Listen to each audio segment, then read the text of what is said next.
ओम शांति। आज हम सीढ़ी का चित्र डिस्कस करेंगे और इसका पार्ट 2 हम डिस्कस करेंगे।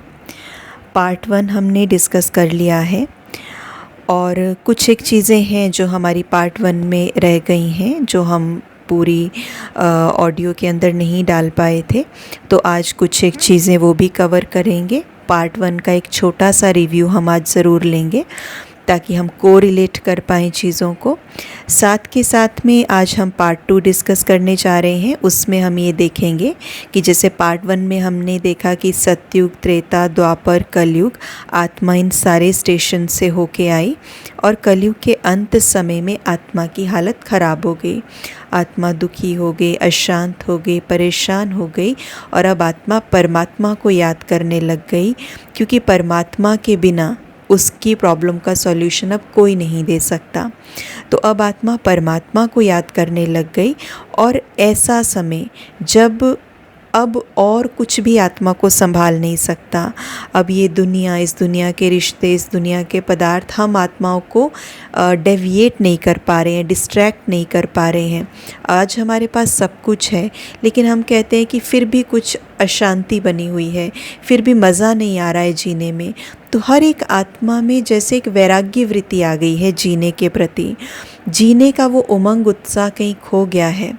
तो ऐसा समय जब आत्मा परेशान है, अशांत है, आत्मा दुखी है, तो ऐसे समय पर परमात्मा का अवतरण, कलयुग के अंत के समय में परमात्मा कैसे आते हैं और कैसे आकर के वो इस पुरानी दुनिया को नया बनाते हैं, कैसे आत्माओं को परिचय देते हैं और वो आत्माओं को ऐसा क्या सुनाता है जिससे कि आत्मा के अंदर परिवर्तन हो जाता है।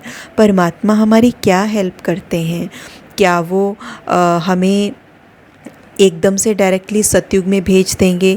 क्या वो सतयुग की स्थापना कर देंगे, या वो हमारे कर्मों को बदल देंगे, या वो हमारा भाग्य लिखेंगे? वो क्या करते हैं? परमात्मा का रोल क्या है इस ड्रामा के अंदर, वो हम इसमें गहराई से जानेंगे।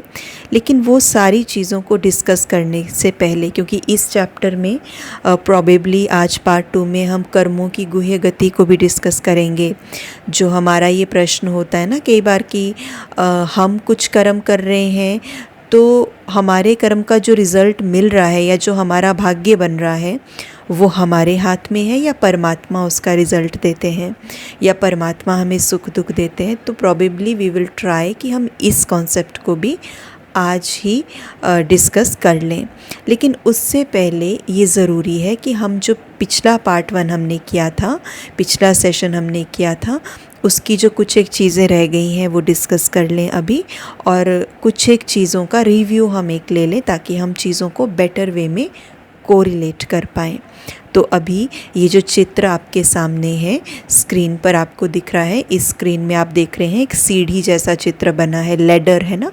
और यहाँ पे आप राइट साइड में देख रहे हैं कि एक परम धाम का चित्र बना है, जिसमें मानो उल्टा वृक्ष, राइट टॉप कॉर्नर पे आप देखें जहाँ पे डाउनफॉल ऑफ भारत लिखा है, उसी के पास में, तो जहाँ टाइटल लिखा हुआ है वहीं पे, तो टॉप राइट कॉर्नर में अगर हम देखें तो वो परम धाम का चित्र है जो उल्टा पेड़ जैसे दिखाया है और उसमें छोटी छोटी बिंदियाँ जैसे दिखाई दे रही हैं। तो ये परम धाम का चित्र है, ये आत्मा के रहने का स्थान जो परम धाम है वहाँ का चित्र है।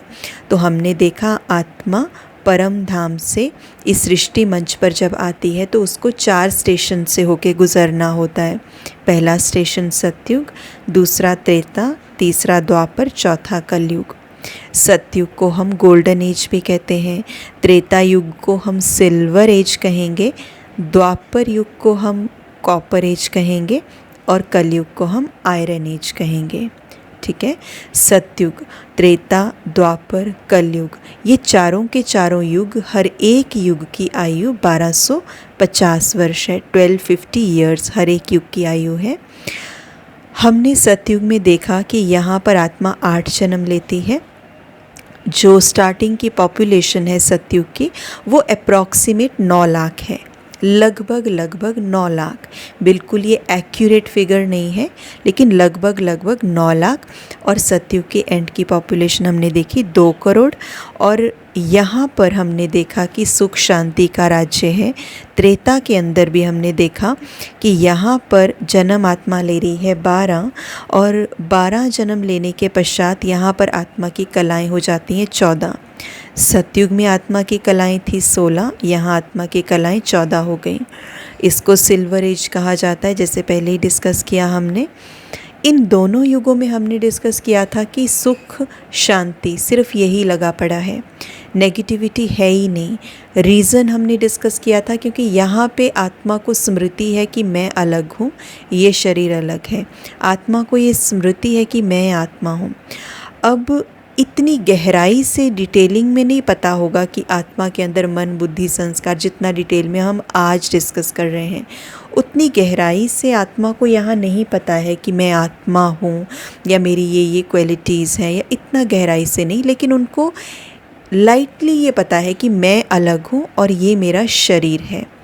ये बॉडी के लिए वो ये टाइटल नहीं देंगे कि ये बॉडी ही मैं हूँ, वो कहेंगे मैं अलग हूँ आत्मा और ये मेरा शरीर है। इसीलिए यहाँ पर सुख है। सतयुग और त्रेता के अंदर अकाले मृत्यु नहीं है, सडन डेथ नहीं है। जैसे आज हम देखते हैं 5 साल का बच्चा है तो वो भी शरीर छोड़ रहा है, 10 साल में कोई आत्मा है तो 10 साल की एज में वो आत्मा शरीर छोड़ रही है, तो वो सडन डेथ है। यहाँ पे सडन डेथ नहीं है, यहाँ पर अपनी एक्यूरेट पूरी आयु जो है वो पूरी आयु के बाद ही आत्मा शरीर छोड़ती है। उसके बाद हमने देखा जैसे ही आत्मा द्वापर में आ जाती है, और बीच बीच में तो हमने देखा परम धाम से आत्माएं ऐड ऑन हो ही रही हैं। त्रेता के एंड की पॉपुलेशन 33 करोड़, फिर द्वापर में जैसे हम आए तो हम बॉडी कॉन्शियसनेस में आ गए। जब द्वापर में हम आए तो हमने जो सबसे पहल पूजा की वो परमात्मा शिव की पूजा करने की ज़रूरत हमें क्यों पड़ी? क्योंकि आत्मा बॉडी कॉन्शियसनेस में आ गई है, इसलिए उसे बहुत सारे उसमें विकार एंटर हो गए हैं। क्योंकि जब हम खुद को शरीर समझते हैं तो बहुत सारे विकारों की प्रवेशता हो जाती है। क्यों? क्योंकि उसमें मेरापन आ जाता है। जब मेरापन आ गया तो उसमें अटैचमेंट है, उसमें लालच है, उसमें जेलसी है, उसमें निंदा है ना, ये सारी चीज़ें। तो यहाँ से द्वापर से हमारा विक्रम बनने शुरू हो गया। द्वापर से हमने गलत कर्म करने शुरू कर दिए बॉडी कॉन्शियसनेस में। यहाँ से हम कहेंगे कि सिंफुल एक्ट्स हमारे शुरू हो गए। सतयुग और त्रेता में अकर्म का खाता था, यानी यहाँ पर हमने कोई भी विकर्म नहीं किया, लेकिन हमारा मेन जो कर्मों का खाता खुला है वो द्वापर से खुला है, जहाँ पर हमने विकर्म करने शुरू कर दिए। यहाँ पर आत्मा जो है, आत्मा की जो क्वालिटीज़ हैं यानी कलाएं जो हैं वो 8 कलाएं रह गई और जन्म 21 हो गए।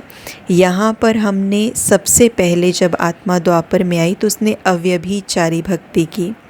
अव्यभिचारी भक्ति क्या होता है? एक की भक्ति। अगर हम देखें तो सबसे पुराने से पुराने जो मंदिर हैं उनमें शिवलिंग स्थापन है, उसको ज्योतिर्लिंग कहा जाता है। तो कहीं ना कहीं ये स्मृति कि परमात्मा शरीर में नहीं है, परमात्मा किसी शेप के रूप में है, परमात्मा कोई निराकार है। तो इसीलिए यहाँ पर हमने परमात्मा के लिए जिसे कहेंगे शिवलिंग रख दिया या ज्योतिर्लिंग, वो पहचान रख दी, उसकी पूजा की, लेकिन अब उसके ऊपर ध्यान नहीं लगा।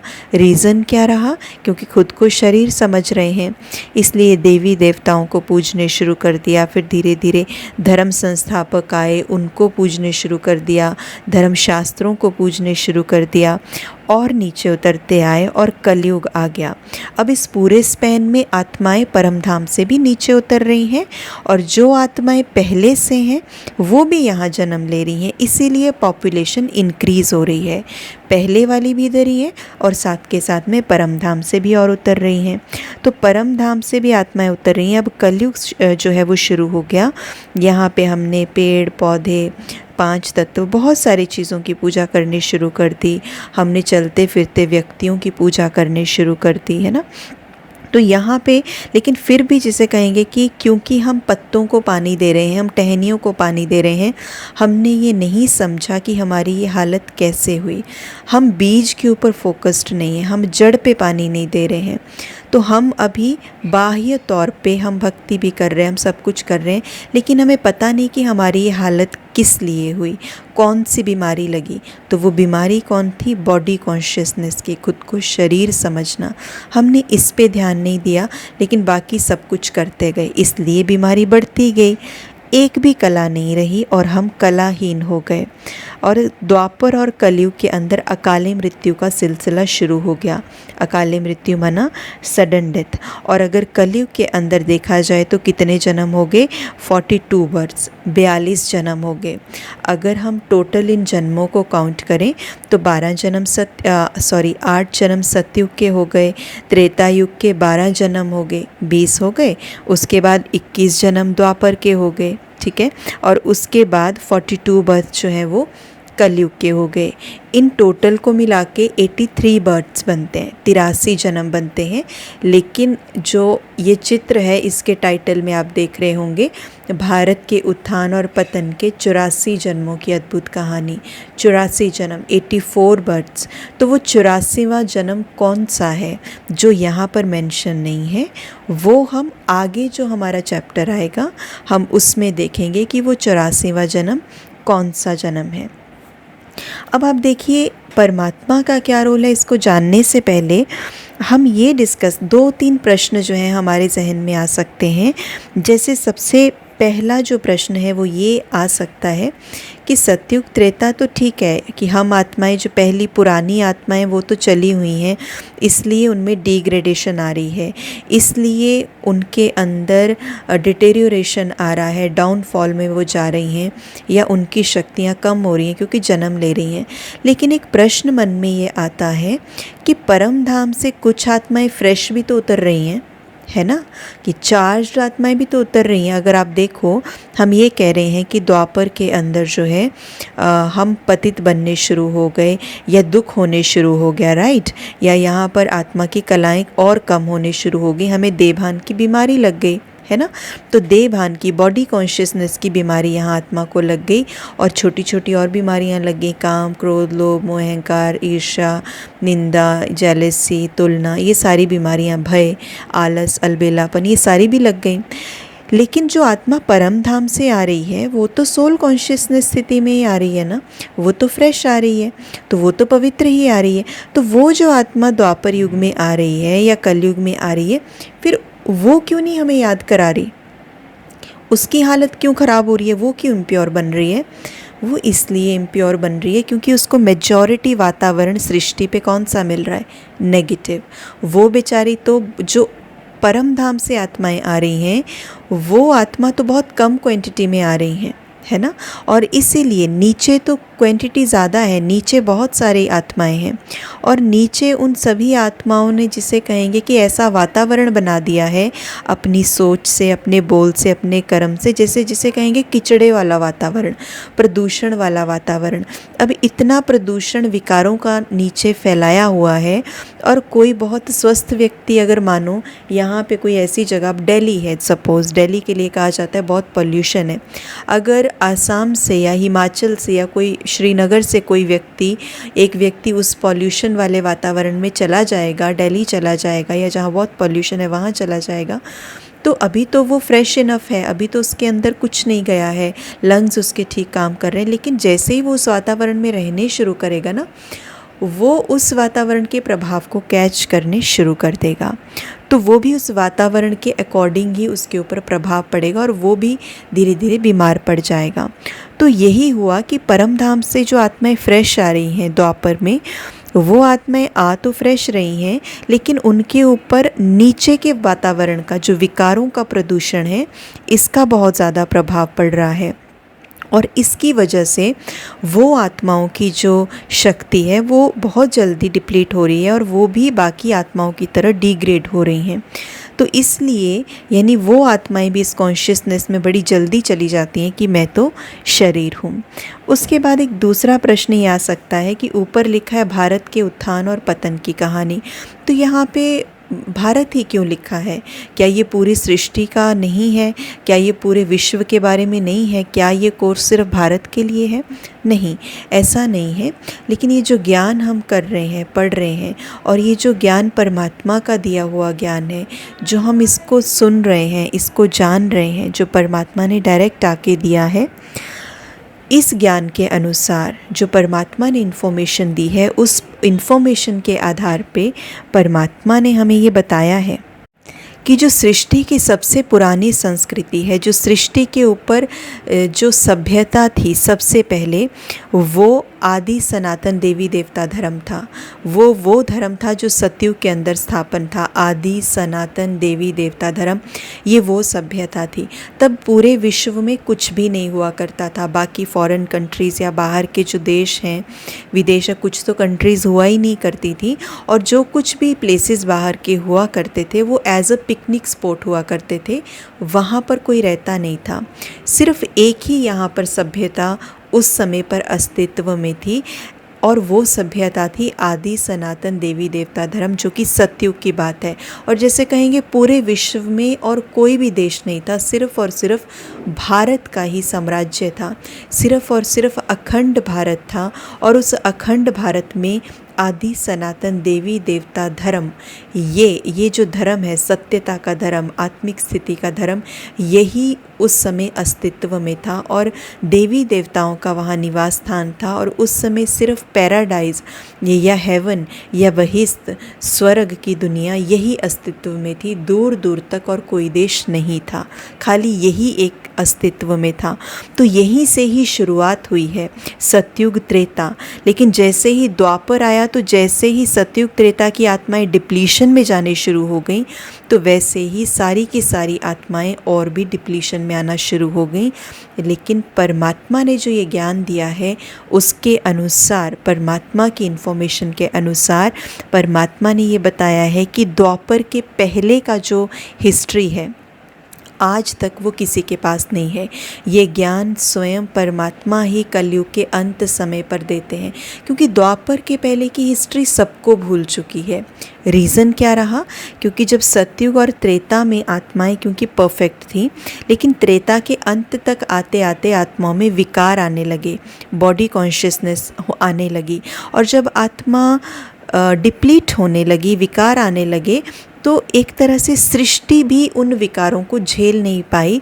तो उस समय पर कुछ एक नेचुरल क्लाइमिटीज़ आई, उस समय पर वातावरण के अंदर कुछ हलचल हुई, मे बी कुछ बाढ़ें आई हुई या अर्थक्वेक्स आई हों, क्योंकि आत्मा एकदम से इम्प्योरिटी में चली गई। जो आत्माएं पवित्र थीं, जो आत्माओं ने एक सत्ता क्रिएट की हुई थी, स्वर्ग की दुनिया, स्वर्णिम दुनिया, पैराडाइज, हेवन, और वही आत्माएं जब बुरे कर्म करने लग गईं, तो वो सृष्टि के अंदर एक बहुत बड़े लेवल का परिवर्तन आया।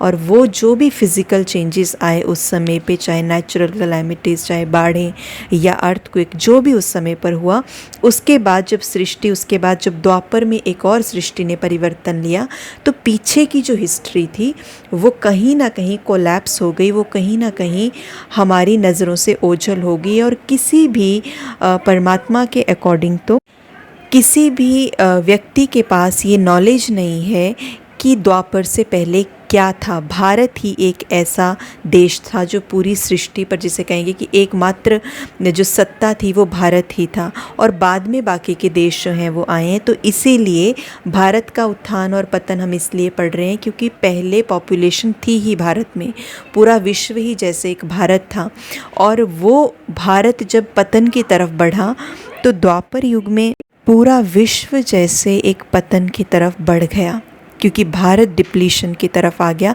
तो द्वापर में धीरे धीरे सारी आत्माएं, इसीलिए आप देखो कि हम जो बाहर की संस्कृति में अगर हम जाएं ना, जैसे डार्विन की थ्योरी हम ले या बाहर के साइंटिस्ट की ले, तो उनमें कई बार वो ये भी बोलते हैं कि हमारे पूर्वज तो बंदर थे। ये कॉन्सेप्ट बाहर का आया है, फॉरेन कंट्रीज़ का आया है। लेकिन जो भारतवासी हैं, हमेशा से जो हमारे ऋषि मुनि हैं, या हमेशा से अभी भी आप देखें गाँव के अंदर, या जो अपनी संस्कृति सभ्यता से कुछ एक जुड़े हुए हैं, तो वो आत्माएं, वो लोग आज भी ये कहते हैं कि हमारे जो पूर्वज थे वो तो, हमारे कुल देवी कौन है, कुल देवता कौन है, ये कॉन्सेप्ट हमने सुना है कि हमारी कुल देवी कौन है, कुल देवता कौन है। तो कुल देवी देवी क्या होता है? कुल देवी मतलब जिनके कुल के हम वंशज हैं और जो हमारे पूर्वज थे वो तो देवता थे। तो भारत तो आज भी इस सभ्यता पर, इस संस्कृति पर अडिग है कि हमारे जो पूर्वज थे वो बंदर नहीं थे, लेकिन हमारे पूर्वज, हम देव कुल की आत्माएं हैं। हमारे जो कुल के वंशज थे, पूर्वज थे हमारे, हम उनके वंशज हैं और वो हमारे पूर्वज हैं, देवी देवताएं। तो भारत की संस्कृति तो बहुत महान है, लेकिन हम धीरे धीरे इन चीज़ों को भूल गए। तो ये दूसरा प्रश्न जो हमारे भीतर उठ सकता है कि भारत की ही बात क्यों की जा रही है, तो उसका उत्तर ये था। अब हम इस टॉपिक के ऊपर बढ़ते हैं आगे कि परमात्मा का रोल एक्चुअली है क्या, राइट? कि वो क्या करता है आके, है ना, उसका काम क्या है? क्या वो कोई जादू की छड़ी चलाता है? क्योंकि उसको कहते हैं कि वो तो स्वर्ग की दुनिया बनाता है, वो तो हेवन बनाता है, वो तो रचता है, वो तो क्रिएटर है। तो जब हम परमात्मा को बोल रहे हैं कि वो क्रिएटर है या रचता है, तो उसका क्या मतलब है? परमात्मा क्रिएटर है का मतलब ये नहीं है कि वो बैठ के एक एक पत्ते को बनाएगा, एक एक पेड़ पौधे फूल को बनाएगा, इस सृष्टि को बनाएगा, नहीं। क्रिएटर का मतलब क्या है? जैसे आप मानिए हम एक पेंटिंग बना रहे हैं, आप एक पेंटिंग बना रहे हैं या एक ड्राइंग बना रहे हैं ना, आपके पास पेंसिल है, आपके पास इरेज़र है, आपके पास शार्पनर है, आपके पास कलर्स हैं बहुत सुंदर सुंदर। तो हमारे जहन में कुछ आ रहा है, हमारे बुद्धि में कुछ आ रहा है और हम वो बड़ी सुंदर सी ड्राइंग या सीनरी बना दी हमने, राइट? तो हमने उसमें कलर्स भरे, हमने उसको बड़ा अच्छा स्केच किया और हमने उसको दिखाया, ये देखिए ये मैंने बनाया है। तो हम बोलेंगे ये पेंटिंग जो है ये मेरी रचना है, दिस इज़ माई क्रिएशन, और मैं इसका क्रिएटर हूँ, मैं इसका रचता हूँ, राइट? अब अगर उसी पेंटिंग को कोई और बढ़िया रूप से बना दे, है ना, बहुत अच्छे से उसी में कुछ चेंजेस करे और उसको बहुत बढ़िया बना दे, तो वो व्यक्ति बोलेगा देखो अब मैं इसका रचता हूँ, मैं इसका क्रिएटर हूँ। हमने जो हमें टूल्स मिले हुए थे, टूल्स क्या थे हमारे पास? पेंसिल थी, है ना, हमारे पास स्केच था, हमारे पास कलर्स थे, इरेज़र था, ये तो हमारे टूल्स थे। तो इनको तो हमने नहीं बनाया, पेंसिल को हमने नहीं बनाया, हमने इरेज़र को नहीं बनाया, हमने स्केच को नहीं बनाया, कलर्स को नहीं बनाया, लेकिन हमने क्या बनाई? हम उसको बेस्ट वे में कैसे यूज़ कर सकते थे, हमने वो बेस्ट वे में यूज़ किया उनको और एक बहुत अच्छी पेंटिंग बना दी। इसीलिए हमें क्रिएटर बोला गया, क्योंकि हमने उन रिसोर्सेज का, उस पेंसिल का, उस इरेज़र का, उन कलर्स का बहुत अच्छे से बेस्ट वे में यूज़ किया और बड़ी बढ़िया चीज़ बना दी। दैट इज़ वाई हमें क्रिएटर बोला जा रहा है। तो उसी तरह से परमात्मा क्रिएटर है हेवन का या स्वर्ग का, वो क्यों कहा जा रहा है, या ये भी दूसरा भी हम एस्पेक्ट लेंगे, पहले इसको डिस्कस करते हैं कि ये जो कहा जा रहा है कि परमात्मा हेवन का क्रिएटर है, स्वर्ग का रचता है, वो क्यों बोल रहे हैं?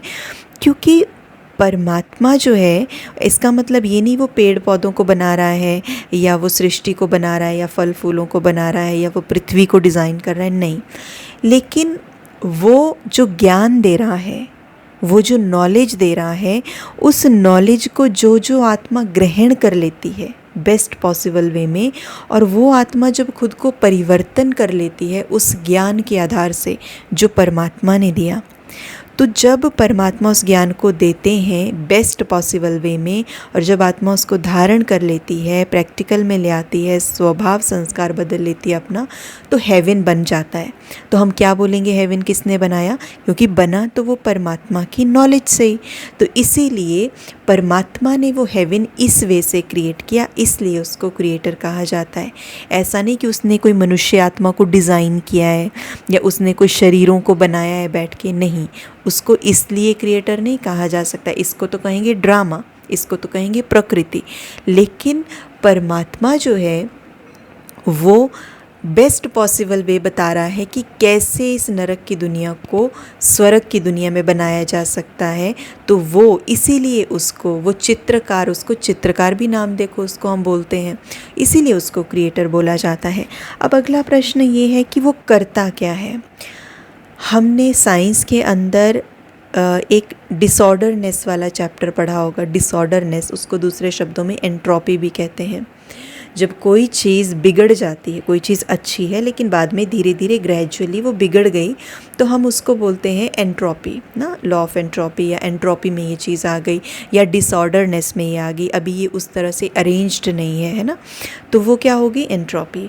अब सॉरी, आप देखिए, जैसे हम एक एग्ज़ाम्पल लें, जैसे हम गाड़ी में पेट्रोल डालते हैं ना, तो पेट्रोल को हम बोलते हैं केमिकल एनर्जी। गाड़ी में हमने पेट्रोल डाला और पेट्रोल डालने के बाद गाड़ी चलेगी, तो जो पेट्रोल की जो केमिकल एनर्जी जो हम बोल रहे हैं, या जो पेट्रोल है सिंपल भाषा में, जब गाड़ी चलेगी तो वो पेट्रोल धीरे धीरे कन्वर्ट हो जाएगा मैकेनिकल एनर्जी में, जिसको हम बोल रहे हैं कि जिससे अब कार चल रही है, मैकेनिकल एनर्जी में, जिससे कार अब मूव हो रही है।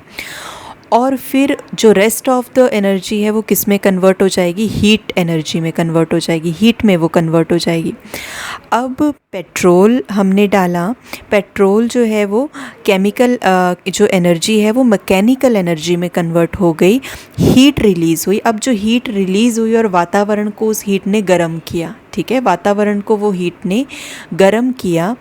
अब क्या वो हीट को, या जो उस वातावरण की गर्मी है, उसको हम दोबारा से पेट्रोल में कन्वर्ट कर सकते हैं कि हम बोले नहीं, अच्छा हीट तो निकल गई, हम उसको दोबारा फिर से जो है वो पेट्रोल में कन्वर्ट कर दें? नहीं हो सकता ना। अब जैसे कोई लकड़ी है, लकड़ी को हमने जला दिया, तो जला दिया, जलाने के बाद उसका कोयला बन गया, अब हम बोलें कि इस कोयले को दोबारा फिर से लकड़ी में रिस्टोर करो, ये हो सकता है?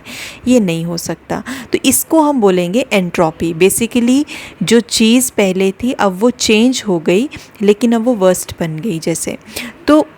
जैसे इसका एक अगला एग्जाम्पल हम ले सकते हैं एक मकान का। अभी एक मकान बड़ा सुंदर है, बहुत अच्छा है, नया नया हमने बनाया है, लेकिन जैसे जैसे उस मकान की आयु बढ़ती जाएगी, समय के साथ साथ 5 साल, 10 साल, 20 साल, अगर हम उसको रेनोवेट नहीं करेंगे तो वो धीरे धीरे एंट्रोपी उसके ऊपर लागू होने शुरू हो जाएगी, डिसऑर्डरनेस उसके अंदर आने शुरू हो जाएगी। यानी हम कहेंगे कि वो जो मकान है वो धीरे धीरे उसके अंदर दरारें पड़ने शुरू हो जाएंगी, वो पुराना होने शुरू हो जाएगा, अब उसको नया करना है। तो परमात्मा का काम क्या है? एंट्रोपी को रीस्टोर करना, इस डिसऑर्डरनेस को रीस्टोर करना। पहले क्या था? सत्युग रूपी नया मकान इसी सृष्टि के ऊपर था, इसी धरती के ऊपर था, पृथ्वी के ऊपर था। सत्युग रूपी नया मकान, स्वर्णिम दुनिया, पैराडाइज। लेकिन धीरे धीरे समय की, जैसे जैसे समय चलता गया, आत्मा की डिग्रेडेशन बढ़ती गई, आत्मा की क्वालिटीज़ रिड्यूस होती गई, और धीरे धीरे आत्मा डिसऑर्डरनेस में आती गई। आत्मा अरेंज्ड काम नहीं करने लगी, लेकिन उसने अपने काम को करने का तरीका बदल दिया। एक गलत वे में आत्मा काम करने लगी, गलत आदतें उसके अंदर आ गई, तो डिसऑर्डरनेस उसके अंदर आ गई, एंट्रोपी उसके अंदर आ गई। अब इस डिसऑर्डरनेस को रीस्टोर कौन करे? ठीक है, अब इस नरक को स्वर्ग कौन बनाए? नरक का हम यहाँ पे, ये तो ठीक है कि जो हम आसपास वातावरण देख रहे हैं वो इम्प्योर है, चलो स्वर्ग में वो प्योर बन जाएगा, वो एक अलग बात है कि वातावरण प्योरीफाई हो जाएगा।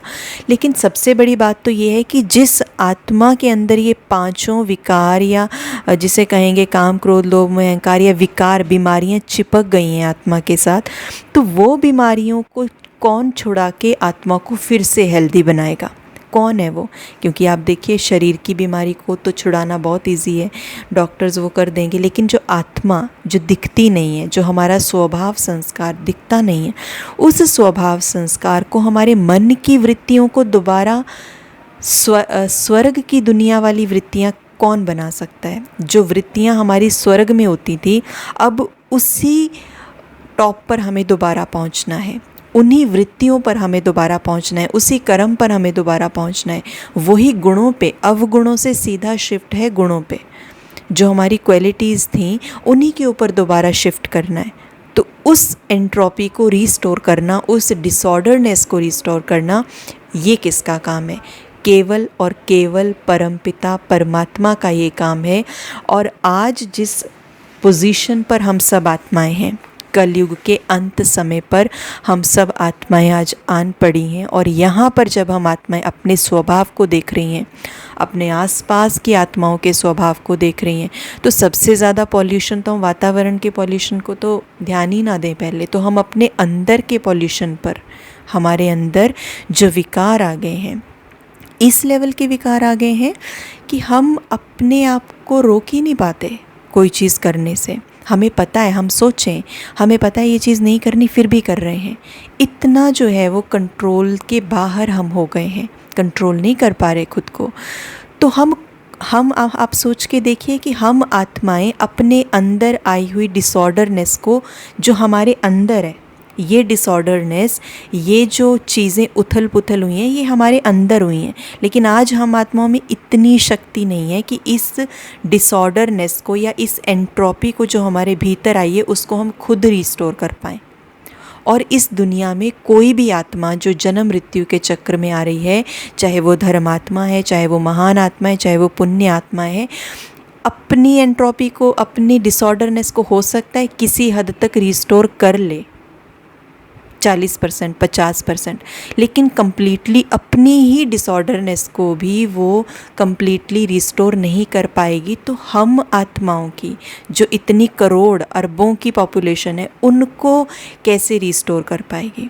तो जब हम खुद को ही नहीं सुधार पा रहे हैं, खुद के अंदर ही नयापन, नई विचारधारा नहीं ला पा रहे हैं, अपने अंदर जो ये पुराना सब कुछ सड़ा गला है इसको ही रिसाइकल नहीं कर पा रहे, तो हम कैसे इस सृष्टि की एंट्रोपी को रिस्टोर कर सकते हैं? इस सृष्टि की डिसऑर्डरनेस को कैसे कोई मनुष्य आत्मा रिस्टोर कर सकती है? ये नहीं हो सकता।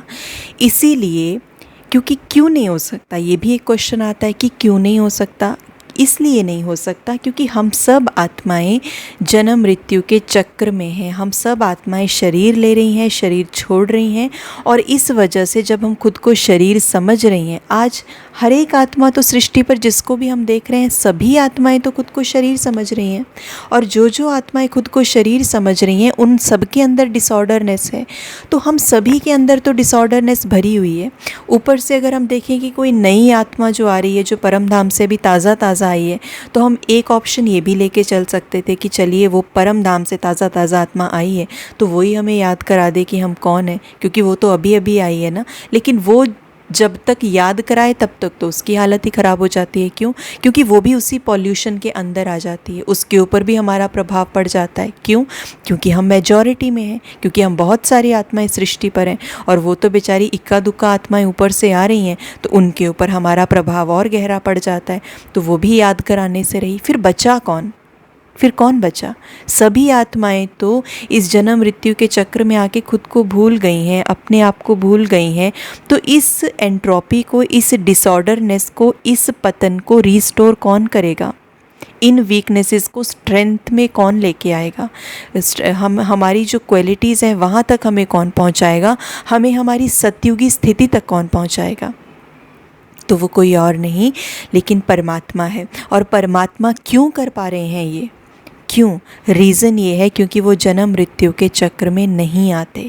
वो ही एकमात्र ऐसी एक सत्ता है जिसके ऊपर किसी भी मनुष्य आत्मा के स्वभाव संस्कार का प्रभाव नहीं पड़ रहा, because he is ever detached. वो हमेशा से ही डिटैच्ड है, वो हमेशा से ही डिटैच्ड है।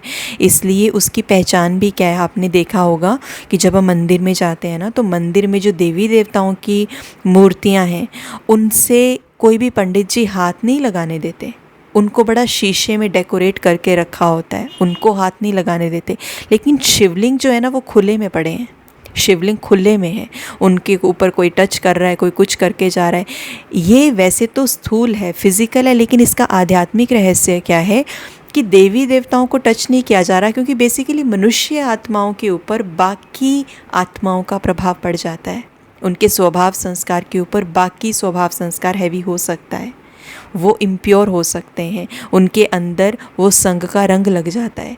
लेकिन परमात्मा एवर प्योर है, ना वो जन्म मृत्यु के चक्र में आता है, ना वो अभोक्ता है, ना जिसे कहेंगे वो कहीं पे अटैच्ड है, वो अकाल मूर्त है, वो कर्मों की गुह्य गति में आता ही नहीं है। That is why he is detached. इसीलिए वो साक्षी है। तो इसलिए परमात्मा जो एवर प्योर है, जो हर गुण का सागर है, वही ये कार्य करता है और वही सतयुग की स्थापना करता है। लेकिन स्थापना कैसे करेगा? वो हम सब बच्चों को ये याद कराएगा, बच्चे तुम कौन हो। वो हमें सतयुग में जाने की विधियाँ बताएगा। वो हमें बताएगा बच्चे अपना कर्म कैसे सुधारना है, बच्चे अपने संस्कार नए कैसे बनाने हैं। वो हमें हर एक चीज़ के बारे में गाइड करता है, वो हमें ज्ञान देता है, वो हमें हिम्मत देता है, वो हमें उत्साह देता है, उमंग देता है, हमें प्यार करेगा, वो हमें शक्तियाँ देगा वो। और जब हम उसके ज्ञान को सुनेंगे और उसको प्रैक्टिकल में अपने जीवन में लाएंगे, तब जब वो आत्मा प्रैक्टिकल में अपने जीवन में वो सब चीज़ों को ला रही है जो परमात्मा ने उसको कही हैं, जो परमात्मा ने उसको सॉल्यूशन दिए हैं, तब वो आत्मा सतयुग दुनिया बनाने के निमित्त बन जाएगी, क्योंकि उसका हर एक कर्म उसके सतयुग की स्थिति को मैच करेगा। उसका हर एक कर्म देवतुल्य आत्माओं के जैसा होगा और वो अपने उसी स्थिति की तरफ पहुंच जाएगी और वो अपने कर्मों से सतयुग लेके आएगी, वो अपनी स्थिति से सतयुग लेके आएगी। तो इसलिए परमात्मा कोई मैजिक नहीं करते कि 1 मिनट में छड़ी घुमाई और कुछ हो गया। परमात्मा वो जादूगर ज़रूर है, उसको जादूगर कहेंगे। वो मैजिक एक तो ज़रूर करते हैं जो दुनिया में कोई नहीं कर सकता। और वो मैजिक क्या है? इतना सुंदर ज्ञान वो आत्माओं को देते हैं कि आत्मा परिवर्तन होने शुरू हो जाती है। और आप देखिए, डॉक्टर बनाना किसी को कितना इजी है, इंजीनियर बनाना कितना इजी है इस दुनिया में। किसी को कोई सोशल वर्कर बनाना, किसी को आप कुछ भी बना दो आज की दुनिया में, बहुत इजी है। किसी को फैशन डिज़ाइनर बना दो, एक्टर बना दो, कुछ भी बना दो, डायरेक्टर बना दो, है ना। लेकिन एक आत्मा को जो असुरों के जैसे बन गई है, उस आत्मा को देवता बनाना, क्या ये पॉसिबल है? आज हम किसी माँ बाप को, किसी टीचर के पास अगर हम जाएं, बड़े से बड़े इंस्टीट्यूट में आप चले जाओ, उसको बोलें कि हाँ तुमने ये तो पोजीशंस दिलवा दिए, लेकिन क्या आप एक भी ऐसा व्यक्ति तैयार कर सकते हो जो कम्प्लीटली देवता की तरह हो, जिसके अंदर स्वभाव संस्कार इतना प्योर हो, जिसको गुस्सा आता ही नहीं हो, जिसको पता ही नहीं हो इरिटेशन क्या है? क्या वो तैयार कर सकते हैं? नहीं। मनुष्य आत्मा का ये काम नहीं है, ये परमात्मा का ही काम है। एंट्रोपी को रिस्टोर करना, डिसऑर्डरनेस को रिस्टोर करना, इस हलचल वाली दुनिया को अगेन स्टेबल करना। तो आज के लिए हम इतना ही करेंगे। जो एक और टॉपिक हमारा रहता है कि एक जो मन में ख्याल आता है, मेरे साथ ऐसा क्यों हो रहा है, मेरे साथ सुख दुख की जो अनुभूति मुझे हो रही है, इस जन्म में तो मैंने इनके साथ कुछ नहीं किया, मेरे साथ ऐसा क्यों हो रहा है, इस प्रश्न को हम अगले सेशन में लेंगे और उसमें हम ये जानेंगे कि क्या परमात्मा सब कुछ कर रहा है या मैं आत्मा ही सब कुछ कर रही हूँ। तब तक के लिए इतना ही हम करेंगे। ओम शांति।